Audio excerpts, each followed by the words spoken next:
नमस्कार दोस्तों, अमृत बचन चैनल पर आप सभी का स्वागत है। अगर आप भी भगवान श्री कृष्ण के भक्त हैं तो कमेंट में जय श्री कृष्ण जरूर लिखें। तो चलिए शुरू करते हैं आज की प्रस्तुति। दोस्तों, आज भी हम ऐसे समाज में जी रहे हैं जो आज भी पुरुष प्रधान है। आज भी जब लड़की का जन्म होता है तो अधिकतर घरों में मायूसी छा जाती है। और मित्रों, यह और कुछ नहीं बल्कि हम मनुष्यों की अज्ञानता है। लड़की को बोझ समझते हैं, परंतु आपको जानकर हैरानी होगी, लड़की का जन्म हर किसी के घर में नहीं होता, बल्कि उसी के घर में होता है जो भाग्यशाली होते हैं और अपने अपने पुण्य कर्म अर्जित किए होते हैं। और आज हम आपको यही बताने जा रहे हैं कि भगवान कैसे घरों को लड़की का जन्म देने के लिए चुनते हैं और वह कौन से पुण्य कर्म हैं जिनकी वजह से कोई भी इंसान बेटी का माँ या बाप बनता है। दोस्तों, भगवान श्री कृष्ण से अर्जुन पूछते हैं कि माधव, किन कर्मों के कारण किसी के घर पुत्री धन की प्राप्ति होती है, अर्थात कैसे घरों में बेटियों का जन्म होता है। तब श्री कृष्ण अर्जुन से कहते हैं, हे पार्थ, अगर किसी के घर बैठे ही भाग्य अच्छे होते हैं तो बेटियां सौभाग्य से, और जो भी स्त्री या पुरुष अपने पूर्व जन्म में पुण्य कार्य अर्जित किए होते हैं उन्हें ही एक बेटी के माता पिता होने का सौभाग्य प्राप्त होता है। बेटियों को जन्म के लिए उन्हीं घरों को चुना जाता है जो बेटियों का भार सहन कर सके, क्योंकि तीनों लोकों में स्त्री अर्थात बेटियां ही ऐसी होती हैं जिसका भार हर कोई सहन नहीं कर सकता। वह बेटियां ही होती हैं जो इस सृष्टि को निरंतर चलाती हैं, माँ होने के लिए अपना सर्वस्व निछावर कर देती हैं। हे अर्जुन, जिस दिन इस सृष्टि में बेटियों का जन्म लेना रुक जाएगा, उसी दिन धीरे धीरे इस सृष्टि का अंत हो जाएगा। मित्रों, भगवान श्री कृष्ण के इन बातों पर गौर किया जाए तो उनका कहा बिल्कुल सही है, क्योंकि बेटियां अगर नहीं होंगी तो किसी का वंश आगे नहीं बढ़ सकता।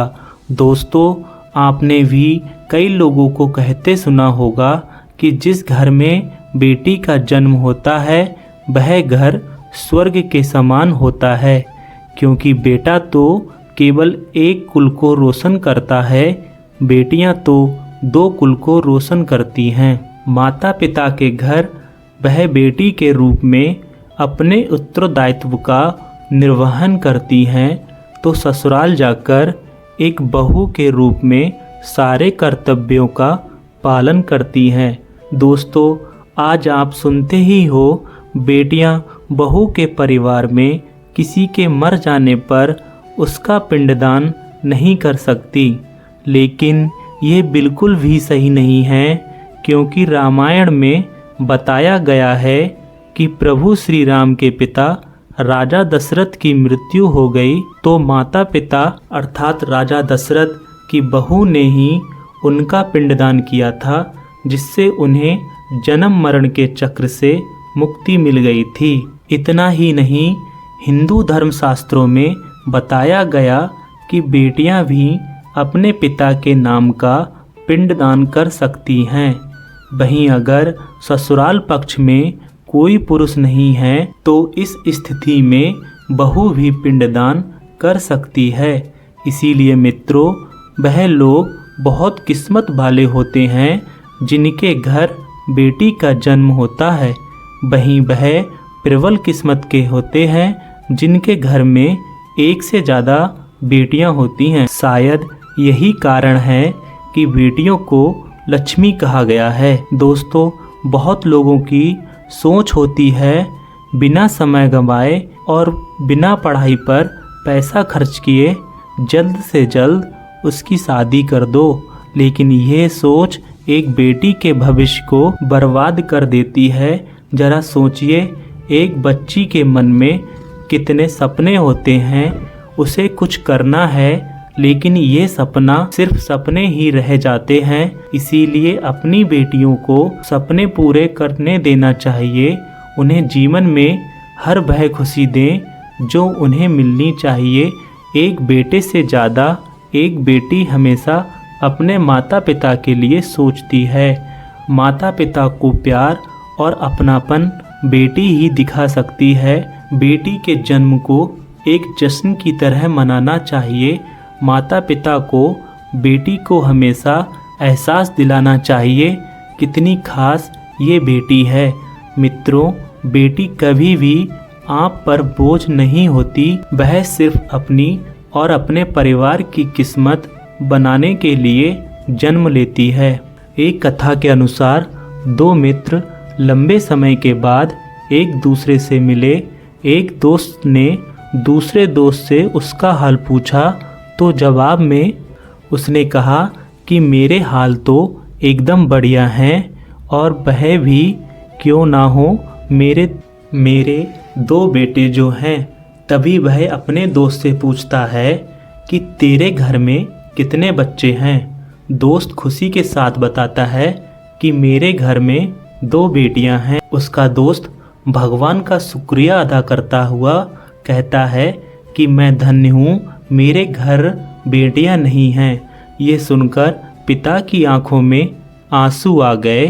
तभी उसकी बेटी पिता के मित्र से कहती है कि अंकल, भगवान हमेशा भाग्यवान को ही बेटी देते हैं, कभी गरीब को बेटी के रूप में माता लक्ष्मी नहीं देते।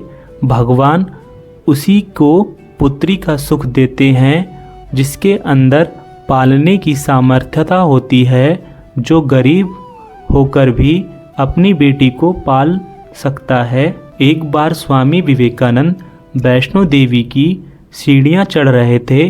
बगल में एक किसान अपनी बेटी को कंधे पर बिठाए चल रहा था।